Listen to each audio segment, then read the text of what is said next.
I've barked louder, and am men twice as rough.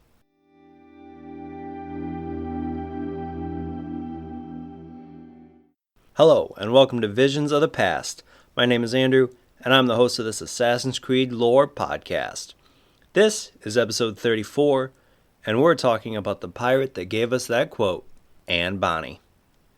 Anne is one of the many characters in Assassin's Creed 4 Black Flag that is based on a historic pirate, and because of this, there is a historical aspect to the character, along with the in-universe one.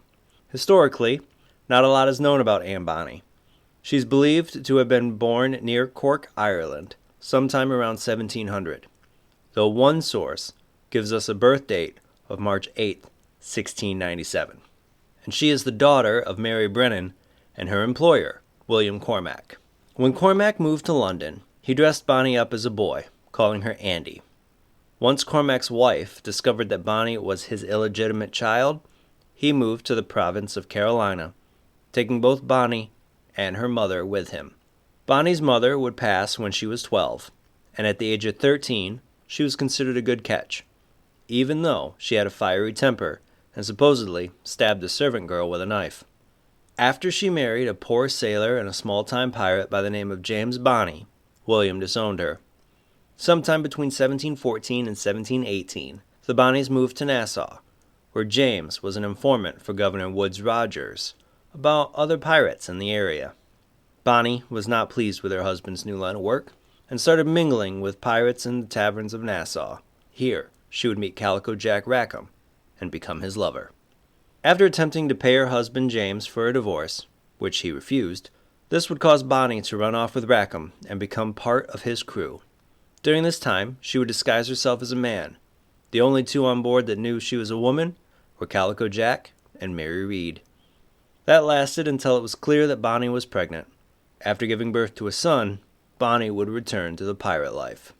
After finally divorcing James, she married Calico Jack while out to sea. The three, stealing the ship William, would lead to Bonny being named in a wanted pirates circular that was published in the Boston Newsletter. In October 1720, Bonny, Read, and Calico Jack were captured by Jonathan Barnett after most of the crew was too drunk to fight. According to one account, this would be where Bonny's last words to Calico Jack were, "Had you fought like a man, you need not have been hanged like a dog." This would also be where both Read and Bonny would claim to be pregnant, causing the court to grant them a stay of their execution until the birth of their children. There is no record of Bonny's release, execution, or her death. Within the series, Anne Bonny can be found in the game Assassin's Creed 4 Black Flag, where she was voiced by Sarah Green. She also appeared in its novel, Assassin's Creed Black Flag. Anne's history in the Assassin's Creed universe stays mostly the same. It just fills in the details along the way. Born in 1702, Bonny's history is the same up until she moved to Nassau with James. Arriving in April of 1716, James and Anne didn't have a clear direction with their lives. James worked a plantation, while Anne spent a lot of time daydreaming. Anne quickly became the center of romantic attention for other men, which would be a strain on her relationship with her husband. As James disappeared into his work, Anne grew more confident and sociable, eventually becoming a barmaid at the Old Avery Tavern. Called a tease and a harlot by some of Nassau's inhabitants, out of envy and spite, Anne would reject many advances from pirates. However, because of the lack of high society in Nassau, it would only increase her desirability.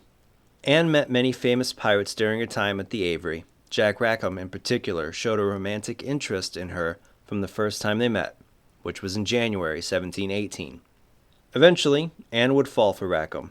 This was around the same time that she became acquainted with James Kidd. Anne, being more perceptive than most in Nassau, would quickly discover that Kidd was actually Mary Read, a woman in disguise, and the two quickly became close friends.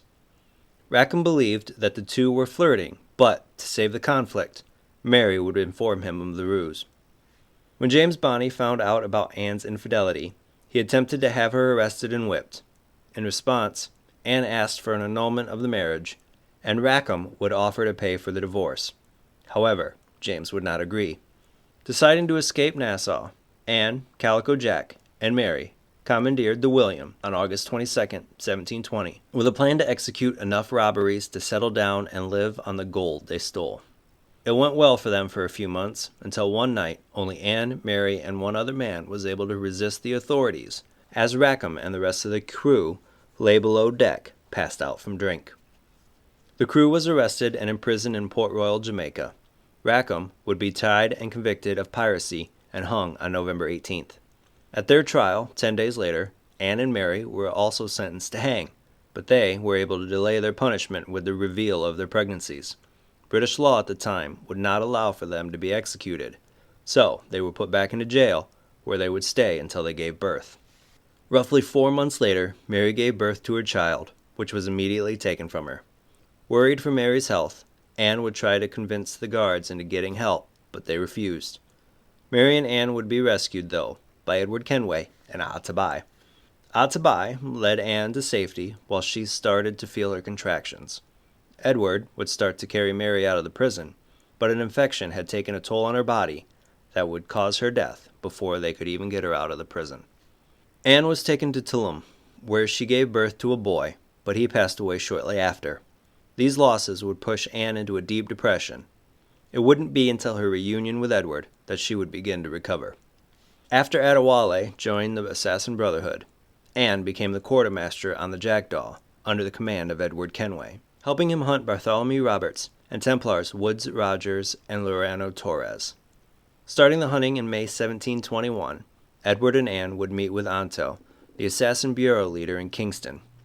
Anto gave the pair some information on Woodes Rogers, but Anne would stay at the bureau while Edward went to kill Rogers. Rogers led Edwards to Principe to look for Bartholomew Roberts. Anne suggested they sink his ship, the Royal Fortune, but Edward would refuse, stating Roberts had a valuable artifact on him that needed to be recovered. After Edward killed Roberts, they returned to Havana in search for Torres, and Anne would once again stay at the bureau while Kenway went on the hunt.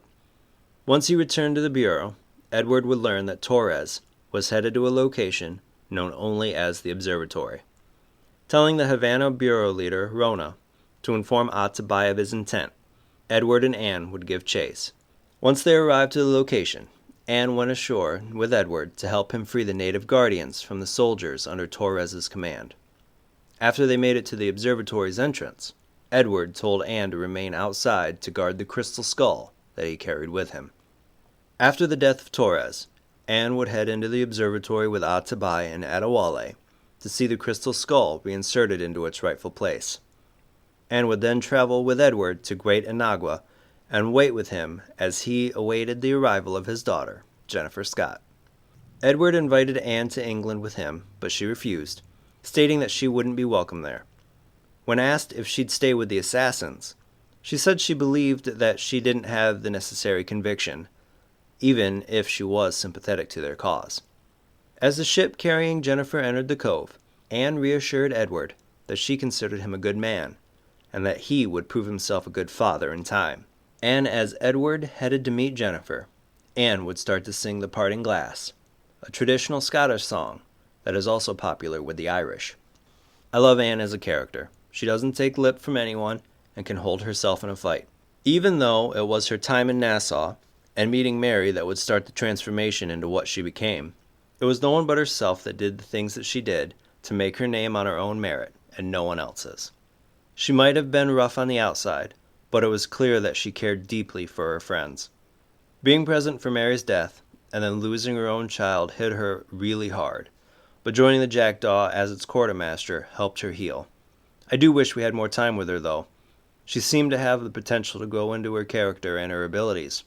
I know that she's in Assassin's Creed Memories, stating that she would live until 1743, right around the age of 41, and be shown with a little bit of gray in her hair and an assassin's blade.